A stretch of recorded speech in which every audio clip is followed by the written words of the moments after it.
Hi. I recorded a 45-minute video before realizing that I hadn't used my microphone, but I'm going to use that. It's annoying, but I'm going to use that to give a chance to do it better this time.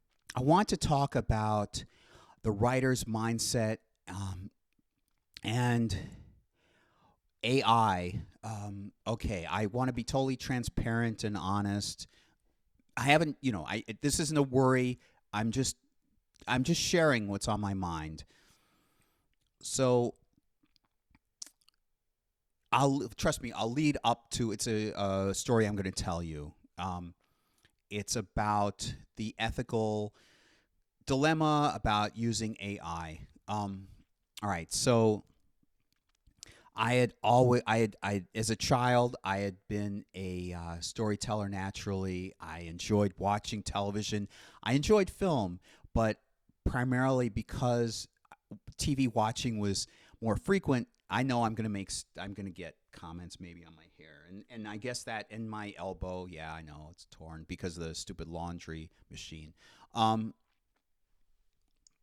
but that kind of self consciousness about my how I look and how people will see me kind of ties in, really does tie in with what I'm talking about.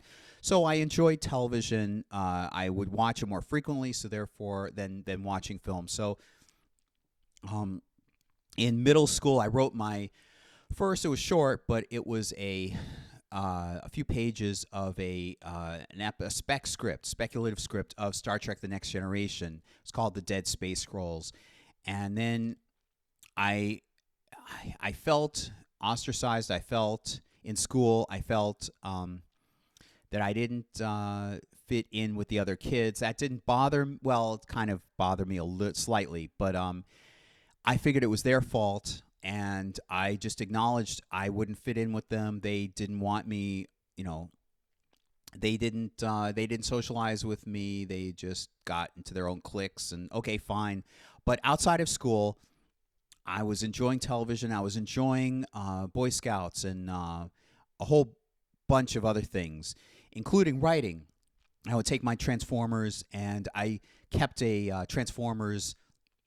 I kept a couple of notebooks at least of those Transformers tech specs.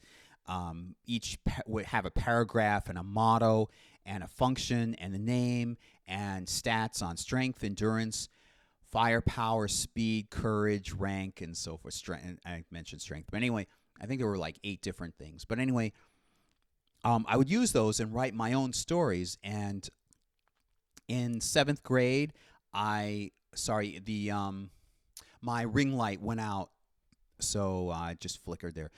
Okay, so all the more reason to keep talking quickly. All right, so I wrote a novella as a gift for my friend Peter and for his birthday. And then, all right, skip forward to high school. I was starting to write spec scripts of TV shows, favorite TV shows, and I enjoyed. This was like 1990 and 91. I enjoyed Get Smart. I enjoyed Star Trek: The Next Generation, Night Court. Oh, I said Night Court. All right. I just wrote spec scripts of several different things, and then in college, I wrote some more spec scripts, one for the X Files, and I wrote Cerberus, which is my first feature length film screenplay. And then I wrote a James Bond parody. I had an idea for another one. I don't remember how far I went with that, but the James Bond parody, Sorry Wrong Movie, um, I wrote, and I that's how I watched all those movies. I watched every James Bond movie up to that point, um, up to License to Kill, um, just by borrowing several at a time. And I noticed the patterns, and I'm going to mention that later on. Well, soon. I'm going to mention that soon. So I wrote the parody movie using the tropes from James Bond, and then I hit a brick wall essentially. I wanted to attract Madonna's attention, so I wrote Manhattan Masquerade, and I've talked about this on the channel before. And I had so many different themes um, for it that would fit her as a character in the movie, not just her playing a character, but just because I envisioned a different actress playing her, but it would be her as a character. I wanted to talk about I wanted to have Kabbalistic themes about outer garments and illusion and fame and persona and what you keep hidden inside, the true self you keep hidden inside, and so forth, and the tension and um fame and rich and wealth and so forth, and that can be an illusion, and it can be used for good and so forth. All the and really deep, profound Kabbalistic elements and themes. So on the surface level, I wanted it to be. Yeah, I know this is ripped. I know. On the surface level, I wanted it to be. I guess many of you will probably be like 20 or 15 when you're watching this, but in age. But there was a movie way, way, way back called Bringing Up Baby, and there was a genre screwball comedy, screwball romantic comedy, and it's not like these things go in cycles. In some part, it was a reaction to the romantic comedies from before. This one had a different spin. It was hip. It was, at the time, it was, I imagine, it was hip. It was modern. It was witty repartee. It was sexual tension. It was innuendo and so forth, slipped in. And so I wanted that. So Bringing Up Baby, I think of as being one of the best, and I'm not the only one. And Man Trouble, was it Man? Love Crazy was another one, and I watched several screwball comedies. So I really wanted to impress her. So I wrote Manhattan Masquerade while I was in college. It was towards the end of college, approaching graduation, and then I sent it to CAA, Creative Artists Agency, which is like the New York Yankees of screenwriting representation and artist representation in general, as you can tell by the title. And it was after my first major job at CNN in Atlanta. I got a letter sent back from CAA saying, we're not interested, and I still have the letter. And so that's where I feel like I hit a brick wall. And before I forget, I want to mention that this video I'm doing is about intimidation. It's about a writer's feeling, or at least I as a writer, feeling intimidated or daunted with trying to be better than zillions of other people. It's like trying for the NBA. So I had several different reasons for wanting this thing, all these different ideas in my head. It would be fast paced. There would be moments of screwball pace, and then it would go to quiet. It would segue to quiet moments of philosophy between the two characters, understanding, the meaning of life and so forth. Very deep and personal. And then there's different elements on different levels. So on the surface level, it would be like Bringing Up Baby, like a zany screwball comedy, but underneath that, there would be intricate layers that you can pick up on over time, the more viewings you have. And I still think it would be really viable. It's a great idea. I won't go into that. I didn't have I kept switching my objective story, and I'll get into what I mean by objective story. When I got that letter, it seemed from CAA, it seemed like a brick wall. I wanted it to be really, really good for three reasons. One, I was competing against like everybody else. Two, to get noticed. And two, I wanted to do it justice. It had so many elements in it that I didn't want it to be constructed crookedly or awkwardly so that it falls apart. It's a really, really good, rich idea that could be a classic. I'm confident it could be a classic movie with so many different themes and elements, and 1980s live, viva, 1980s excitement and exuberance, and how that plays thematically into the message, and Madonna being a character that's being a person that, as I read her, can manipulate the press and is very ingenious in terms of putting on a public show and putting on a public impression, manipulating her, the public's impression of her. And so it would feed so well into this plot, this movie that dwelt on the theme of illusion and public persona as opposed to private persona and so forth. So I wanted it done really, really well, the best that can be, the best expression of the idea in screenplay form. The third would be that it takes a lot. I'm guessing it takes a lot to impress Madonna. So if I could impress her, if it's impressionable enough on her that she's impressed, sorry, I use those words twice, then maybe she can help with my career, or at least help it get made so that I can go further. And that was around 2000 or 1999, 1998.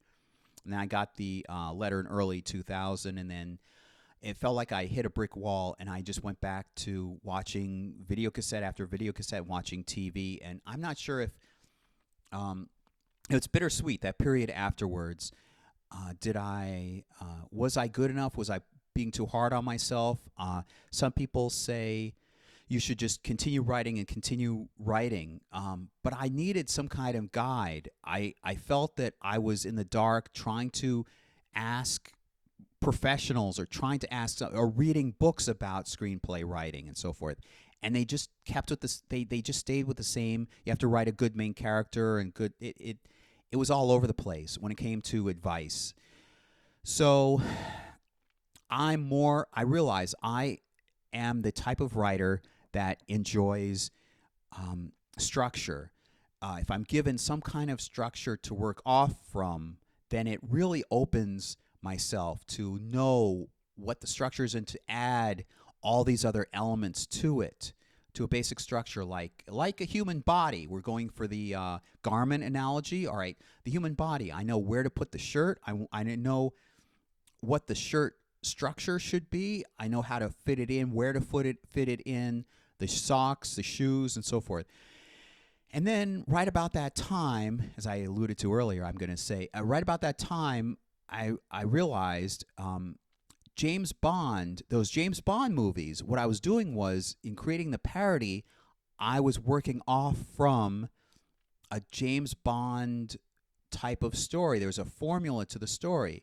And Cerberus, before that, it was more or less my own. But I'd been watching X-Files, and I had read, since childhood, I had read about UFOs, and the subject matter was UFOs and contactees and all these different aspects of UFOs and aliens. And I watched Earth versus the Flying Saucers, which is wonderful. Take a look at it.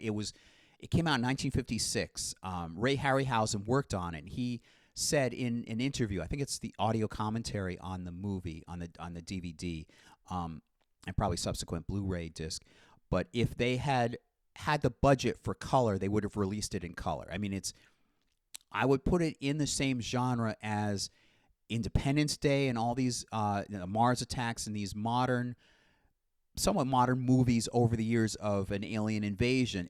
Well done, really well done, clever for the time. Okay, so I recommend you watch it. So I had that, and that was kind of what I was going for. So then I wrote Manhattan Masquerade, and it was like, for the first time, I'd gone through like Cyrano de Bergerac, and I'd gone through The Taming of the Shrew, and then I was still working off the Taming of the Shrew, but adding in my other elements, thematic elements and ideas I had, mine, like 1980s soundtrack and so forth, 1980s sensibilities, and 1980s icons and themes, and so, well, not themes, but 1980s setting and so forth. So, and of course, obviously taking place in Manhattan. So, I was trying to work off of something, and by that point I had Bringing Up Baby also in mind when I was writing it. So it was a struggle, and then I knew after a while this is pointless. So I hired a ghostwriter to collaborate with, I needed a professional. It was from LinkedIn, and she and I corresponded, and I had a lot of different ideas to put into it. And whether she's a good writer or bad or whatever her quality of writing, the end result script around 2011 was not what I envisioned, and I didn't want to half-ass it. I didn't want to just give slop just because it was finished and here's something. I wanted something good again because it needed to impress Madonna, needed to beat out, like was it Shane Black? It needed to beat out all these other really talented writers, and for the third other reason I can't remember at the moment. And so then I discovered in 2012, early 2012, Dramatica, and this is a theory. It's not just like the books before that I'd read about screenwriting, how to write a screenplay, because they were all over the place and they didn't really have a concrete science behind it. This did. It was a long learning curve, long time study and learning curve, but I enjoyed it. I really enjoyed it. And it's as close as you could get to an actual science like physics in terms of narrative science and the way the mind works. It's a science about how the mind figures out a dilemma, conflict. It spits out a story, and the story, if well told, is the mind working its way through a conflict, a dilemma from 4 different perspectives. And it can calculate what each element, it can calculate about 70 something different thematic concepts. It's not just plug and play. You don't just insert here and insert. It's not like one of those books where you just insert a word here in the paragraph. So I was enamored by that, and that really did help with me having some kind of structure. Then I could understand what these instinctive thoughts I had were. I wanted this here. No, it was a good idea, but now I know narrative structure better, and I know narrative structure better. This instinct belongs here to communicate my author's argument better, more effectively. So then, remember in my earlier draft of this video, I was also talking about, my female impersonation persona.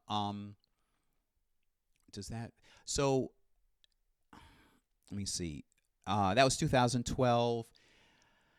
I was meanwhile trying to find a job around 2016 or 2017. I had this motivation to start writing this book because I'll mention the documentary hypothesis. All right, it's completely different, but the documentary hypothesis was an academic theory about how the Torah, the 5 books of Moses, was written. And I was enamored by that, and I studied that. Meanwhile, I was studying Kabbalah and authentic Kabbalah, and I could read Hebrew, and I was absorbing as much as I could. I'm Jewish, my Jewish heritage, and I was reading about different hidden codes. I was fascinated. I don't believe that the Torah is literally true, but I believe it's very important. And I'll just say this right now for fear of forgetting to mention it later. I think the Torah is the most, if not one of the most, it's one of the most, if not the most important book that's ever been written. And I don't mean that just because I'm Jewish and I have pride in my Jewish heritage. From what I've uncovered, there are several different disciplines that I've uncovered. I don't know if people really understand what I mean by hidden structure. I think they just mean superficial. I think they just think I mean, oh, isn't this nice that this matches this in a theme? Or no. I mean, like, the actual Hebrew structure is not only poetic, but it has actual structure to it. And this part in this book, Leviticus, for example, relates to this part. There's a whole pattern to it. And this is the actual, Moshe Klein discovered this pattern. It's a vertical and a horizontal connected together at Leviticus, which is the midpoint. And There's a technique, a literary technique at the time, chiasmus, and so I had been fascinated by both the documentary hypothesis and fascinated by learning more about the Torah and the hidden structure and getting into the author's mind. I believe it was written by a human author or authors. Um, and then came what's called an equidistant letter sequence pattern that I noticed, that I read about. Other people have noticed. It's mentioned a lot. Well, I mean, it's academically it's mentioned often enough. People are familiar with it. It means that you take a letter and then a certain number of letters, you skip a certain number of letters, and then you take the next letter and then skip the same number of letters and so forth, and then take the next letter and skip the same number of letters. The first line of the first two books spell out Torah, and then the final two books spell out Torah backwards, and that forms a chiasmus, which means that the first two books mirror the final, the word Torah mirrors the final Torah appearance. And then in the middle, Leviticus, it's Yud He Vav He, which is the primary name for the deity in the Torah. That's at a 7-letter sequence, and 49 letter skip pattern is 7 times 7, and in the middle, Leviticus is the Yud He Vav He is at a 7-letter skip pattern. There's a pattern there. There's a designed pattern there. It's not random chance. So what blew me away, what tore me away from believing in the documentary hypothesis, which has been the prevailing, I think now it's weakening. I think people have noticed some weaknesses in the theory or the hypothesis. The proposal is that in this equidistant letter sequence pattern, both names of the deity, Yud He Vav He and Elohim, appear in this pattern, and you can't have two different writers as the documentary hypothesis originally stated, or stated for a long time, at different time periods divided by like centuries. You can't have that. You can't have this pattern, this construction. I don't even want to call it a pattern. It's this construction. Like somebody sat down and specifically wrote this equidistant letter sequence, these sentences, to have this sequence pattern at the beginning of each book. That's clearly designed. It didn't happen by chance. You can't have both Yud He Vav He and Elohim in there and say that a Yahwist or Yud He Vav He writer wrote it first, and then several centuries later, an Elohim writer then wrote a different portion of the part, because that would tear away this equidistant letter sequence pattern. You can't have it.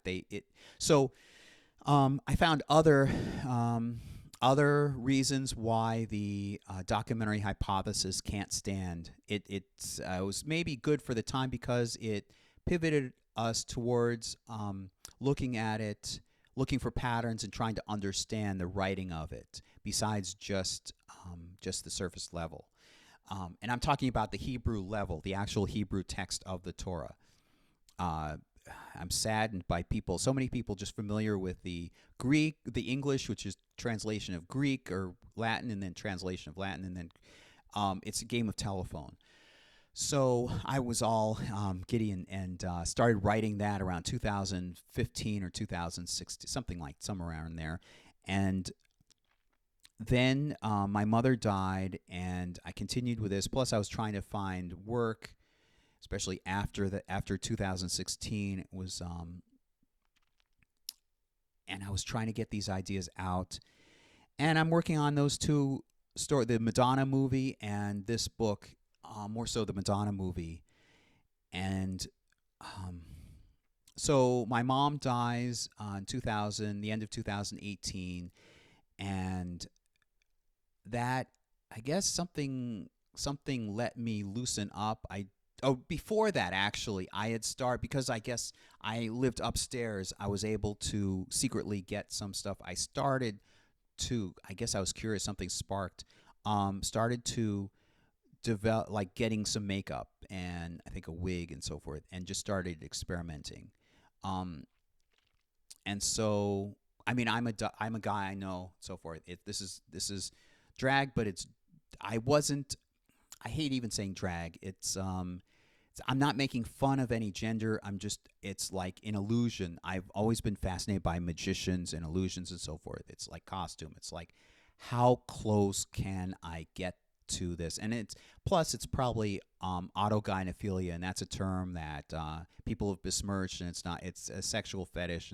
I can see some elements, but that's the closest term I think of what inspired me, what motivated me, the instinct that motivated me. I just fell in love with this image of myself, and I want to see how close I can get to a female form. So like actors and so forth. So I developed that further. My mom died, and then I moved, and then I continued developing this female persona and named it Samantha. And I got better and better. And as I practiced my voice, I think I have a good, I've gotten compliments on my female voice. I had begun thinking that this practice that I do,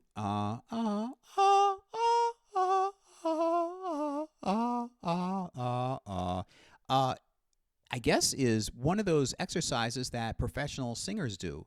And I had written some poetry in high school to impress somebody, and I have all these wonderful ideas and personal experiences.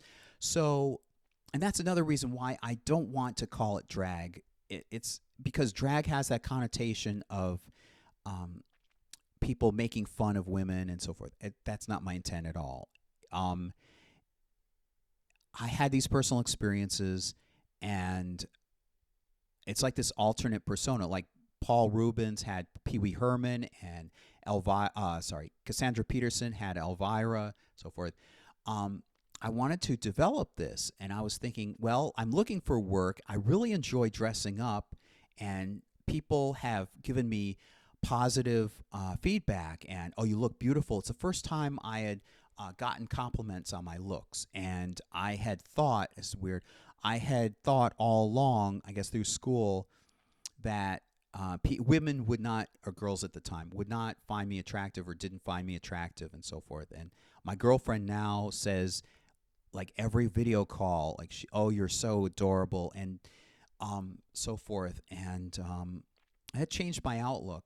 I'm jumping ahead. I don't want to jump ahead, but going back to the drag thing, it's the first time, basically it's that trope of looking in the mirror as the opposite sex, and the makeup and so forth, and developing it and developing. I was pretty good at the beginning, starting off, and then developing better and better and better. And one of my heroes was Gray Phillips. And I'm veering a little off from my main topic about writers, like intimidation and the feeling of daunting, so forth. And I'm going to get to the topic of AI, using AI and the ethical concerns about that and the dilemma for that. But I thought about performing and writing my own music, and I had these experiences from my past, and I wanted to do it heartfelt, genuinely. I wanted to do it genuinely, and so then let me see the other thing, writing. So jump ahead to August of last year.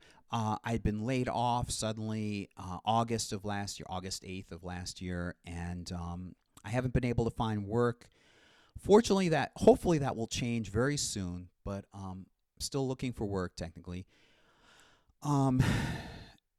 And so back then in August, I wanted to develop these albums, and develop an album. I come up with top all the experiences that I've had in my past that I wanted to sing about and I thought were universal. And so I contacted my friend who's a musician professionally, and he's married to a professional musician. And by that point, I had in mind Gray Phillips, it was a man who performed as a woman successfully, like had a career performing serious. I think she did mainly, I think, concerts. She did like I want to say orchestra music, but it's not the music that I wanted to do. I grew up in the 1980s as a child, so I had in mind Pat Benatar and Belinda Carlisle and Stevie Nicks, and I wanted to do music like that. So he suggested ChatGPT. So I got on board with ChatGPT, and I was enjoying it, and it really helped. And I've grown since then. I've made enormous strides and growth. I've evolved so much since August. In about half a year already, I went on from ChatGPT to learning about Gemini and all these different things. Microsoft has one. I can't remember what it's called at the moment. Microsoft has its version, and then I learned about Claude, and I learned about Gemini, and I learned about these different various tools, and they were kind of a mess to me, but I was determined to learn about it. I didn't want to give it a. I didn't want to just have the computer write things for me. I wanted like a collaboration, like I would do with my mom, but my mom could only collaborate and come up with ideas for to only such a degree. That's why I really wanted like a professional writer that I could trade ideas with and like at least voice them with somebody, express my ideas to somebody and work with them, collaborate, literally collaborate. And so I learned these AI tools, strengths and weaknesses. I learned that Gemini is great with prompting and structural, like research, structuring and writing prompts and coding and so forth. And Claude is much better at nuance, human nuance, and formulating text to be more human. It can catch more human-related types of communication. It can understand humans better. They both can understand it pretty well, but you get my point. So that's when this is about the same time. I did several of these things at the same time, really. Let me see. I'll go back to the Torah book. So I also have a toy franchise book that I've been working on. I did some drafts easily like a decade ago. And the tricky part, okay, I'll come right out and be honest. The daunting part is coming up with, I guess, 60 or 80,000 words for the book. And of course, I have more advanced computers now. I've had all these different ideas. In some sense, I think that AI technology and so forth have finally reached the point where I can use it and collaborate with it to produce material. I can use it as a tool. It's like a secretary. So I started using Notebook LM and these different tools, and learning Google Drive and Google VO VO and video generation for the documentaries for this channel you're watching right now. I used it to create the logos. I used it to create the opening videos. I want it to look like a professional studio, like documentaries. And from what I understand recently, Netflix has been selecting certain YouTube creators, I think something like that, considering or using that. There's a potential for the channels of these select YouTube creators to be put onto, was it Spotify? Netflix? Something like that. I'd been aiming for something like a Netflix look all along. That's why I have these playlists and so forth. And I have some exciting news. I have some interviews set up with important people in various industries related to the playlists and the podcasts, the playlist / podcasts that I have in my channel. That's for later. As a matter of fact, tomorrow evening I have my first interview scheduled. And I better have this microphone ready. I'll make sure that things are ready beforehand. But So I had used Gemini to input the information I knew about the Torah, about the codes, and about the research, and about the documentary hypothesis, and about like basically a decade, easily a decade's worth of my own research put into it. And then I mentioned I want this genre, I want like 60,000, maybe 66,000 words, and I want these chapters, and it helped organize my information into certain chapters and so forth. Um, I came up with the final result was 1/7 of the target in terms of word count. 1/7 of the 60,000 word target that I wanted to be considered a legitimate book that I could sell on Amazon and so forth. Because I really do want to sell it. It's not only for my own monetary sake, my wallet, but it deserves to be out there. It's competing against, competing as an alternative to the documentary hypothesis, and so I think it's far more important than documentary hypothesis. I think otherwise I wouldn't have been working on it for so long. So it's complex research and complex writing and so forth. And Gemini has helped me enormously with helping to organize it. So because Claude is easier with human language, I asked Gemini to create a code, create these things in a code and a prompt to then feed into. And there's more to it than just typing a few words in a prompt. Gave me the code, and that's okay. I'll go to this. Around that same time, I learned more about the 4 primary, what are called structural languages. And some of these I was familiar with before, like HTML. I studied on my own just for the heck of it for website development, and JavaScript. But they are, let me see, Markdown, YAML, XML, and JSON, which is a variation. It's related to JavaScript. It's related to JavaScript, JSON. So I found out how many tokens each one costs in terms of each prompt. Here's your education. Each use of the language, basically each prompt requires one of those tools, or maybe several of those languages to use, and they cost what are called tokens. And you have a certain number of tokens, a limit of certain number of tokens per generation of something.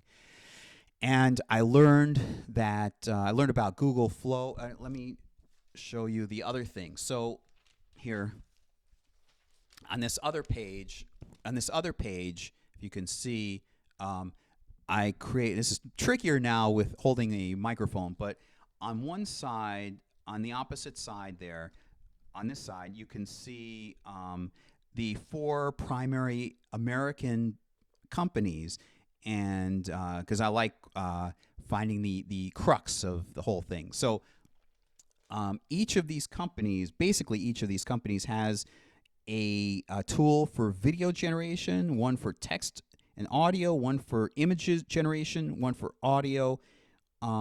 So there's Google, DeepMind, OpenAI, Anthropic, and Meta, and then there's Grok, which came out, I think that's Elon Musk's company, and came out early 2026. And for me right now, that's off the table until I learn about it more. But I've asked in terms of what I've asked Safari AI what are the strengths of these different ones, and they're also specialty tools. There's Runway, which produces 4K professional video. That's basically professional company, like entertainment companies use Runway.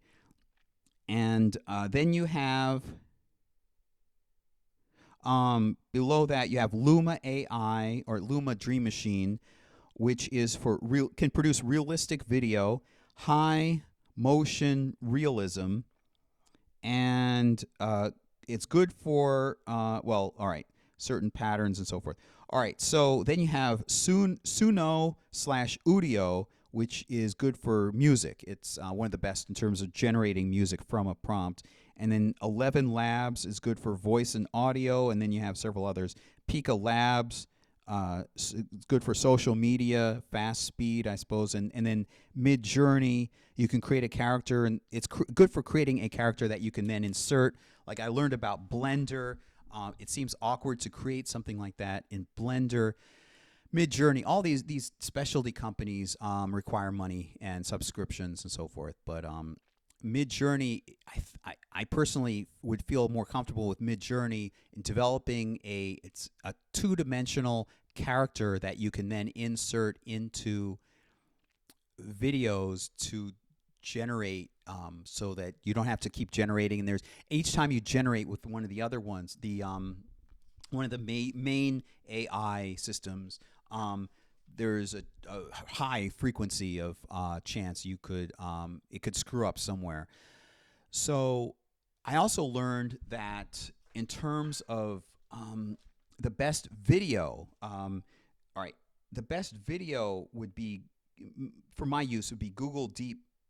Within the company, Google DeepMind would be VO. That's Google's video generation. And instead of using Gemini to generate videos, I was surprised. I was really surprised. If you see that commercial trailer I made for a hypothetical, that Madonna movie I posted somewhere in here in this channel, it was accidental. Like I just started saying, I want to create a movie trailer about this and has these themes, and just said started generating movie trailer. And if you look at the movie, I didn't do any digital manipulation other than maybe editing some, cutting and splicing. But that spat out, and like that looks like a real movie. I mean, it looks really, really good. So I was astonished. So there's a limit, of course, to how many video. I think it's like 4 video generations, and they're not that long. So I have used that for generating some of those video, and I've created more. I've used the Visionary Ventures closing, what's called the logo title. That female genie on a rug, floating through space and so forth. And the crescent moon, that was generated using Gemini. And I've created, I have to clip together, but I've created enough video clips to assemble one opening theme. You know how you have the opening credits? Well, I've created one for each of the podcasts, even the ones that I intend as only being just one documentary, like 3 episodes long or something, like Netflix. Some have 10 episodes, they're more like miniseries. Others are more like docu-series, which are like 3 or 4 episodes, usually 3. But that's what I used. And then it's a learning curve. I'm learning. So I learned that the better use of it would not be through Gemini. It would be using Google Mind's Flow. See, there are 2 video generating tools. There's Google Vids, which is more for office work. I wonder what the extent of, I wonder what the limits of the video for office work are. And then for more like somebody more like a filmmaker, like what I want to do is creating basically B-roll, like alien abduction reenactments and so forth for documentaries. Like there's one, I like Unsolved Mysteries. I have one in mind. It's the Paranormal Blind Side. I want to create reenactments, and of course there's inevitably going to be B-roll for that. So I want some kind of good system that can generate video, and I don't have proprietary software and so forth. That's really expensive, especially being out of work. So I'm going to use I plan to use Google Flow for that. So now comes the dilemma about AI. Okay, that's the real reason why I wanted to create this video. and we're probably into how long? 44 minutes. Wow, I covered the previous video draft was only 45 minutes. All right, I'll make it quick. So I knew. So I had this desire to create music, and as a good experiment in how to create music, um, I knew St. Valentine's Day was coming up, and I changed from wanting to create some kind of artistic animation of a mermaid, which I'd given her before. This time I put into Gemini what I wanted to communicate in the song and the genre and so forth, and then it created a prompt, which I then fed into nuance. I fed into Claude, which is more adept at human language and human nuance, and then I fed that. It came up with lyrics and so forth, and then I fed that into Suno, and it generated a wonderful song. Now, of course, I'm being open and honest. It was created with AI, my creative input, but it was created with AI, so technically I can't copyright it. But for this purpose, for St. Valentine's Day, I don't care. I wanted it as a gift for my girlfriend, and then I did the same to generate a song in a different genre for her mother and a different one for her father, because I didn't want them to feel left out, and of course, why not, for the fun of it. So, meanwhile, I went back to the Torah book that I was working on, and I found out that remember these four languages I had? Well, if you type in English, as probably many of you do, if you've been creating AI prompts, you're typing in English. Well, that takes more tokens, and therefore it takes up it takes up more work. It's more work for the AI tool, whatever you're using, Gemini or Claude or whatever you're using. It just takes up more effort. They have to exert more energy if you're typing in English. You want to get closer to sort of computer language. You want to get closer to using what it natively knows best, the languages it natively knows best, which are, what was that? The ones I read earlier, which are Markdown, YAML, XML, and JSON. That's in terms of computer programming, if I have this right, you have the kernel and then you have shells, right? So you have the kernel in computer programming, and then you have shells, and the shells further out,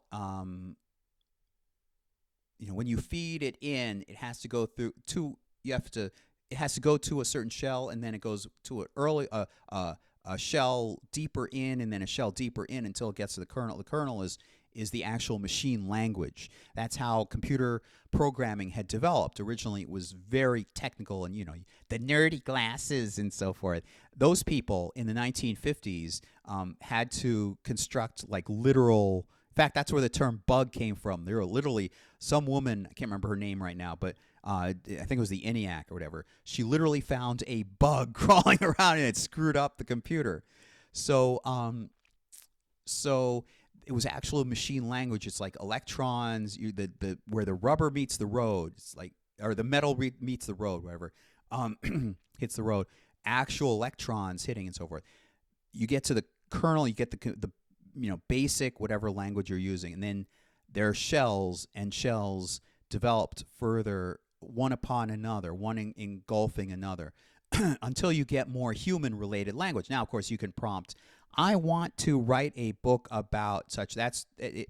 I'm guessing in a shell way, way, way, way out there that can understand human language and human nuance to whatever degree it can. So the upshot, what I'm saying is, so as to save the AI system time and effort and just work, pure work, trying to go through the English that you're typing in, if you know JavaScript, or if you can create this code, actual code, computer code, it can take it and go to town with it, so to speak, and produce much faster. And remember I said before tokens? Well, it would cost fewer tokens if it can get to that code rather than wasting tokens trying to translate your English into something native to itself.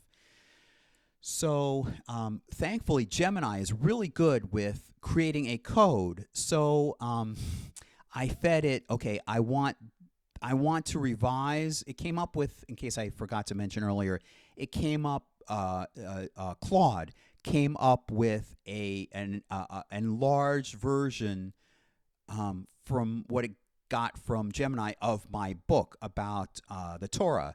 And it had some word count, 60,000 words. Now I want to revise it and get rid of the AI language, first of all. And if I remove the exertion on Claude's part by having Gemini create the same, get the same material, but give it in this code format, then it can create a more human draft of my book. And then I still plan to go through the book. Don't worry, I'm not just giving AI slop into Amazon for people to buy for $20-something.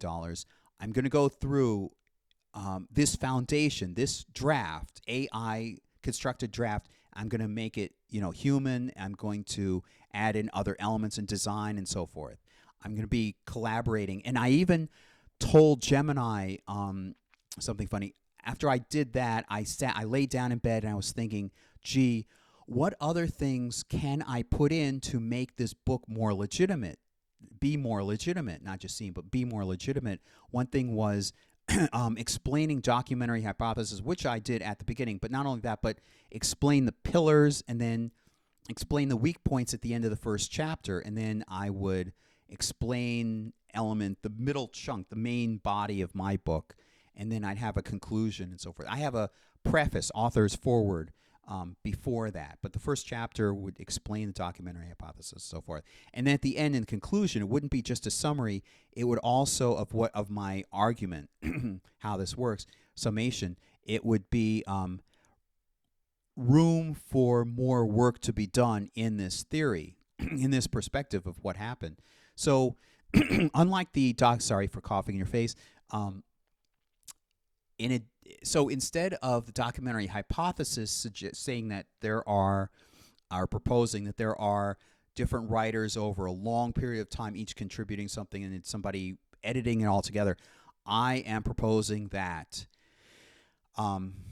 with use of tools from the library at Alexandria, there was a team of writers. I don't believe it was just one writer. It would be I would bet that it would not be just one writer writing the whole Torah, because he or she would have had to have been a polymath, because there's so many different fields. There's the chronology. There's I'll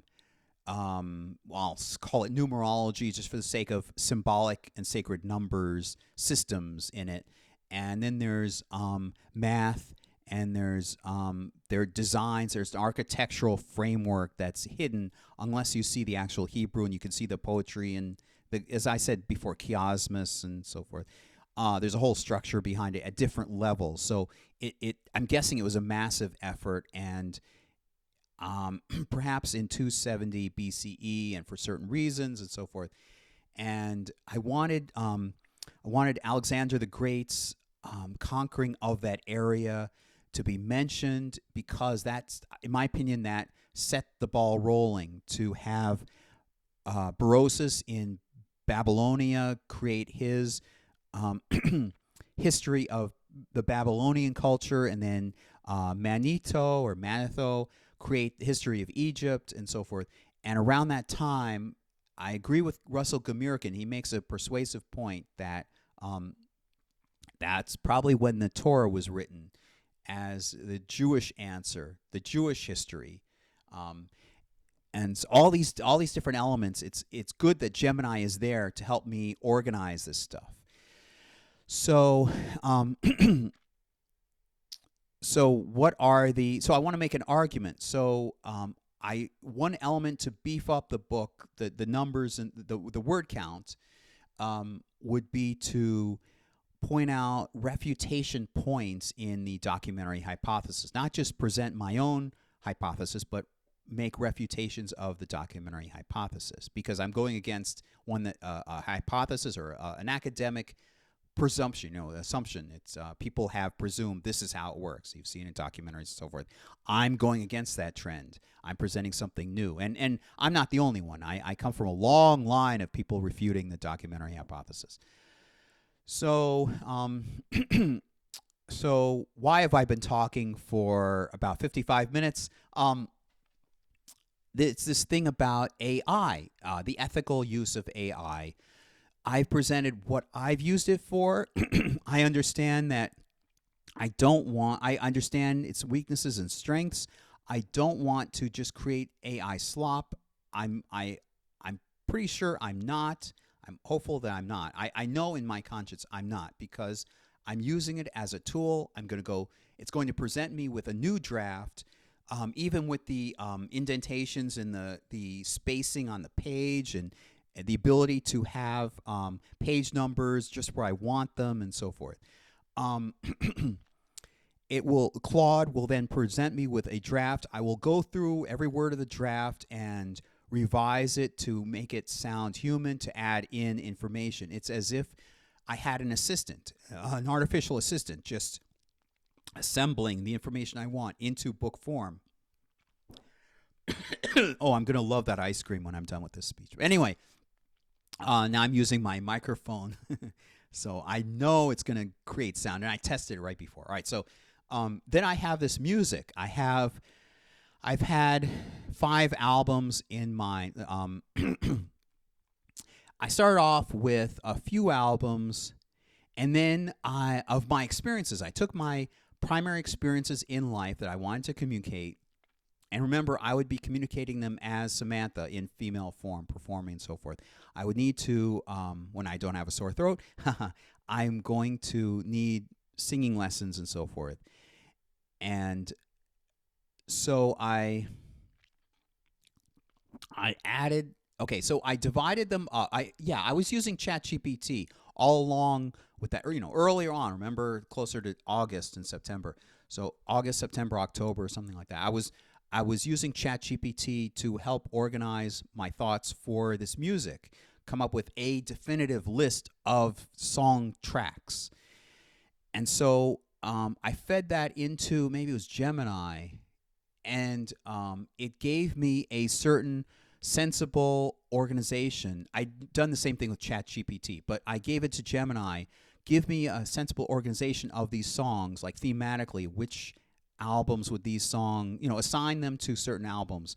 So it gave me a presentation of albums, and then it seemed sensible to me. I read through the list, and then I gave it to Claude, because I wanted a second opinion, and it agreed actually with what Gemini had done. However, it gave 1 or 2 recommendations. It gave one primary recommendation: move this song over to this album. But I think that's pretty good. Not only did it agree with the other one, but it corrected the other one. Claude, I went to Claude because it's more nuanced in terms of human language and human understanding, so to speak. So I have that, but remember I was talking about creating those 3 songs that are not copyrightable. I don't care, because they were St. Valentine's Day gifts to my girlfriend and her parents. But they were really amazed and so forth. And I told them, I used AI to create them, but they're really amazed. They said I have talent, but so I'm being genuine. I want to create my own. I want to use those song ideas. I want to express them as, I don't mean the 3 songs I gave her. I mean the ones from the albums, 5 albums. I want to flesh them out and create actual song tracks, at least the lyrics and the music. I don't know about me singing. I'd have to practice with that. And I want my actual human voice singing, and I have somebody to help, hopefully, with that in mind, to work with me on that. Of course, that costs money. Hopefully, she has expressed interest in being interviewed on this channel. So I can be able to talk with her and so forth. Anyway, that's a different topic. So I could do what I did with the St. Valentine's Day songs. I could um, infuse my experience with each song by song, add in all my experience, what I want to communicate, how I felt, and so forth, all different ways in which I felt about the experience, and then the genre and so forth, and then have it send that to Claude to come up with lyrics. But there's that dilemma. There's that ethical dilemma about using AI. And I've been watching YouTube videos and people saying AI slop and blah, blah, blah, blah. And the technical reason, the technical problem, I can't copyright any of it. I don't want to run the risk of doing this. And so perhaps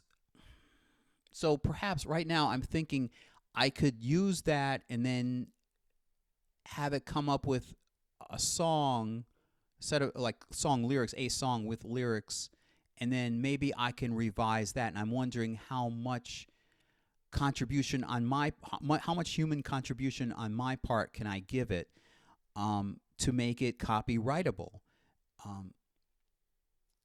And I guess it would have to be a lot. So here, going back to this mindset of a writer, then I thought, just today, I thought about joining a writer's group. But here's one other feeling that I guess ties back to the intimidation about writing a screenplay. It's a vulnerable thing when you share, daunting, just the mere thing you want to create. That's the idea of creating something so massive and communicating all of what you want.